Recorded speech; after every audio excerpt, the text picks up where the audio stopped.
Hey gang, what's up? Richie here. If you didn't hear by now, maybe you do know, but some sad news today in the world of music, rock and roll.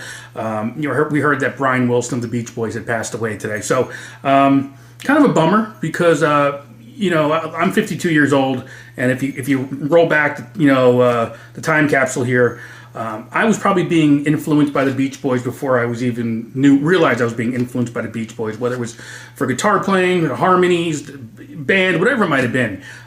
Growing up outside of New York City, anybody who's from that area, the oldie station was 101.1 CBS FM. My parents had that glued to that station, glued all the time. I didn't know there was any other stations aside from that. That's how, little they changed the station. So I was always hearing, whether it was the Beach Boys, but also, the doo-wop era, Motown, but just the harmonies really stuck with me as I got older and realized how great that was. And my dad, he passed away a few years ago, but we always talked about that type of music. And little sidebar here, he didn't know this until I told him that my dad and Brian Wilson actually shared a birthday, not only the same day, June 20th, but the same year, 1942. So both of them born on the exact same day. And he thought that was kind of cool, little tidbits of info.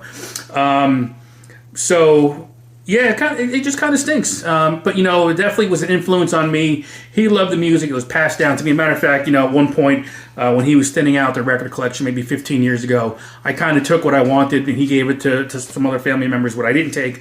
But, I had some of his LPs here. So a couple of them right here, that just kind of, they'll stay with me as long as, I'm around. And you can see they're old. These are original pressings too. So when they came out, he bought them. You can see the masking tape on some of these here. So I've had them. I'll have them for a while, for sure. Obviously, this was a big one. Pet Sounds, regarded as a masterpiece. To some people, 1966.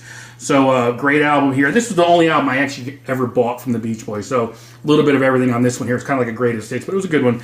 So yeah, bummer of a day to kind of hear that news, but condolences go out to the Wilson family, friends and family. So, but yeah, it's music that's been with me for years. Will be with me for years. Will be with us for years. So, like I said, bummer of a day, but play that music.